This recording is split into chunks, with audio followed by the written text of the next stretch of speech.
Mathematics का जो पहला चैप्टर मेजरमेंट, उसका एक इंपॉर्टेंट पार्ट देखने वाले हैं एरर। सो एरर मतलब क्या होता है? एरर मतलब गलती, मिस्टेक। लेकिन ये मिस्टेक ये कहाँ की है? ये है मेजरमेंट की। तो मेजरमेंट, आप किसी फिजिकल क्वांटिटी को जब मेजर करते हो तो उसके मेजरमेंट में जो गलतियां होती है उसको हम बोलते हैं एरर। तो एरर बेसिकली क्या रहता है आपका? ये डिफरेंस है, difference between true value and experimental value.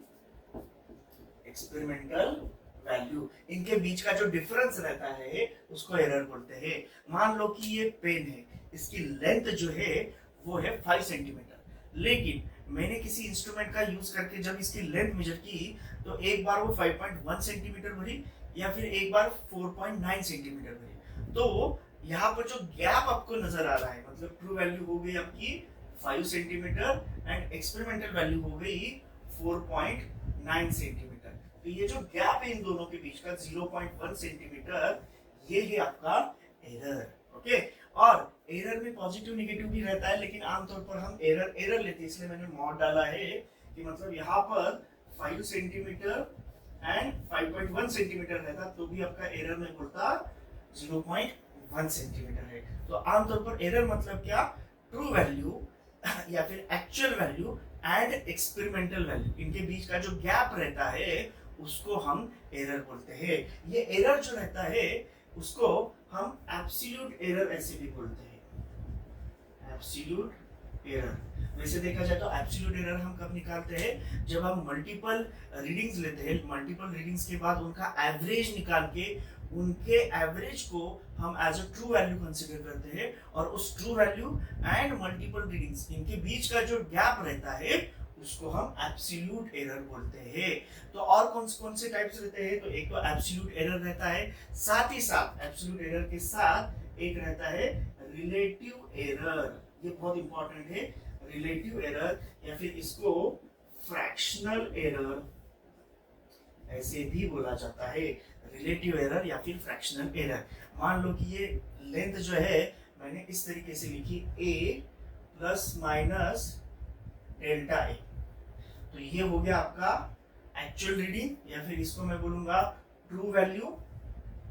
Okay, ये है मेरी ट्रू वैल्यू, और ये जो प्लस माइनस डेल्टा ए लिखा है, ये डेल्टा ए माने मेरा हो गया एब्सोल्यूट एरर। ओके, एंड इनका जो रेशियो रहता है इसको हम बोलते हैं रिलेटिव एरर या फिर फ्रैक्शनल एरर। मतलब आपका absolute error upon true value, true value मतलब डेल्टा ए अपॉन ए, इसको बोलते हैं हम रिलेटिव एरर या फिर फ्रैक्शनल एरर। और एक कौन सा टाइप रहता है? तो और एक टाइप रहता है आपका परसेंटेज एरर। ओके, नाम से पता लगता है परसेंटेज एरर मतलब क्या? इस रिलेटिव एरर को डेल्टा ए अपॉन ए, ये जो आपका रिलेटिव एरर है उसको मल्टीप्लाई बाय 100 कर दो, ये हो गया आपका परसेंटेज एरर। यहाँ पर ध्यान देने जैसी बात क्या है? आपके एब्सोल्यूट एरर को यूनिट रहता है, बराबर यूनिट रहेगा। रिलेटिव एरर को यूनिट नहीं रहता, समझ के लीजिए, ये यूनिटलेस है क्योंकि सेम क्वांटिटी का हम रेशियो ले रहे हैं। एंड परसेंटेज एरर में तो हम यहाँ पर सिर्फ परसेंटेज का साइन यूज करते हैं, तो इसको भी यूनिट नहीं रहता।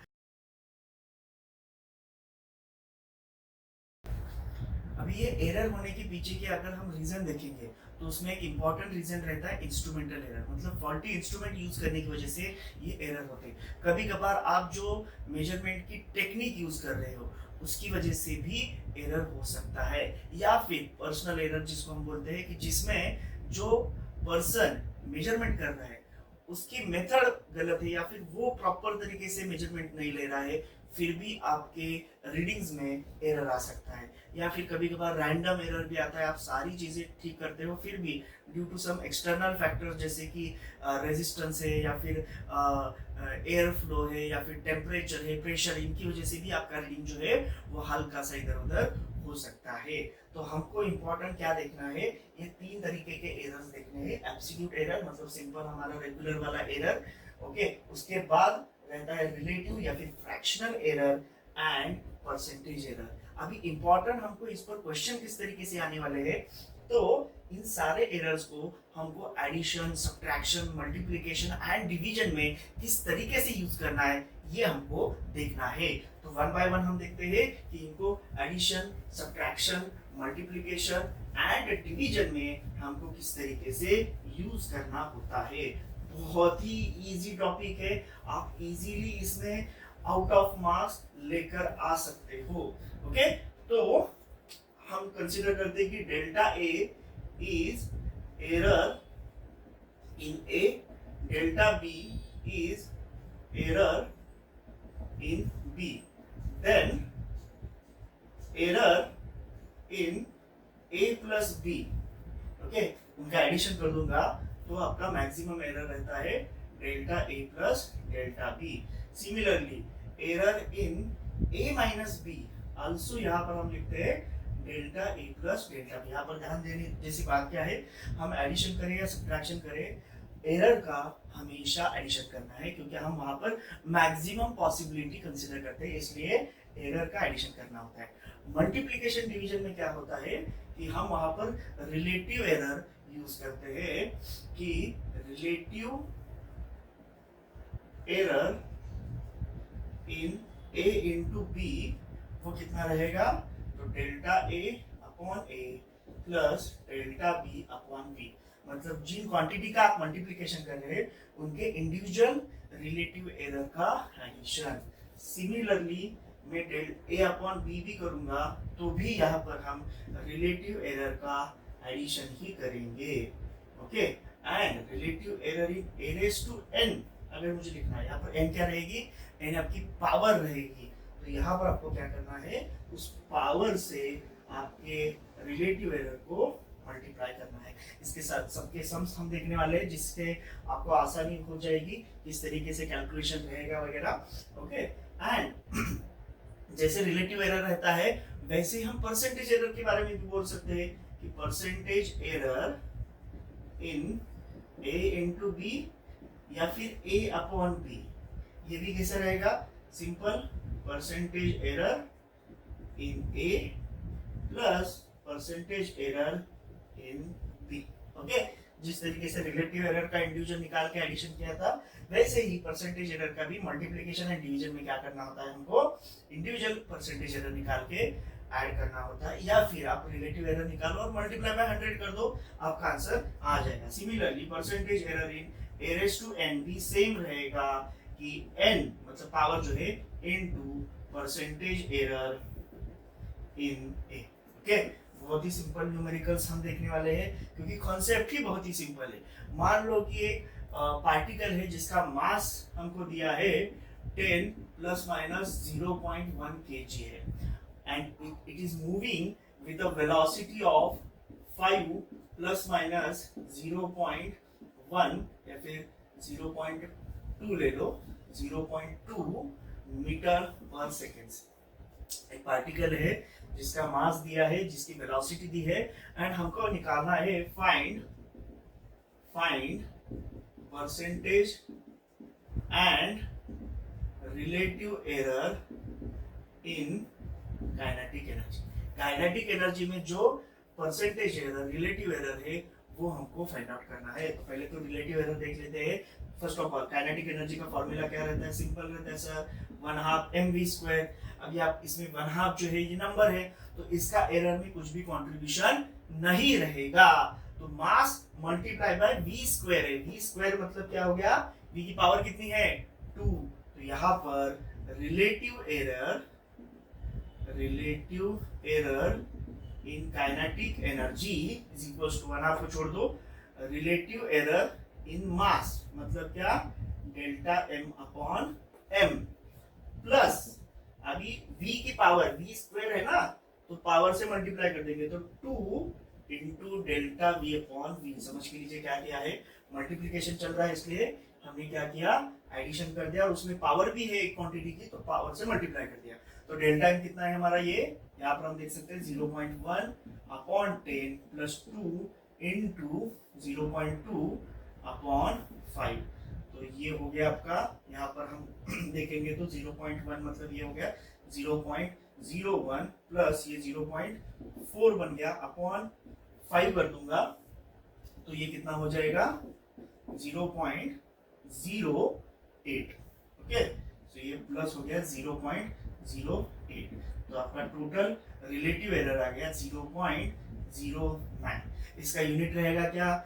नहीं रहेगा। कुछ देर पहले ही मैंने बोला था कि रिलेटिव एरर को यूनिट नहीं रहता, it is a unitless quantity. साथ ही साथ अगर हम देखेंगे कि इसका परसेंटेज एरर अगर निकालना है तो परसेंटेज एरर में क्या करना पड़ेगा? सिर्फ हमको मल्टीप्लाई बाय 100 करना पड़ेगा। तो 100 की वजह से 2 डेसिमल इस साइड पर शिफ्ट हो जाएगा, तो आपका परसेंटेज एरर आ गया 9%। बहुत ही सिंपल है, आप इजीली देख सकते हो। बहुत ही सिंपल कैलकुलेशन रहता है कि यहाँ पर मल्टीप्लिकेशन और डिवीजन में क्या करना होता है? रिलेटिव एरर, परसेंटेज एरर को डायरेक्टली ऐड करना है, एंड पावर रहेगी तो पावर को क्या करना है? हमको उससे मल्टीप्लाई करना पड़ता है। एक दो हम प्रीवियस ईयर के क्वेश्चंस भी देख लेते हैं, जिससे आपको ये कॉन्सेप्ट और अच्छे से समझ में आएगी।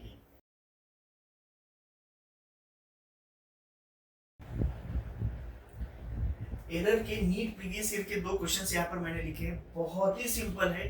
पहले क्वेश्चन में x का एक फॉर्मूला दिया है, एक फॉर्मूला है x is equals to a square b raise to 1/2 upon c raise to 1/3 and d raise to 3, और individual a b c d ऐसे क्वांटिटीज है और उनके परसेंटेज एरर को दिया है, and we have to find the percentage error in x।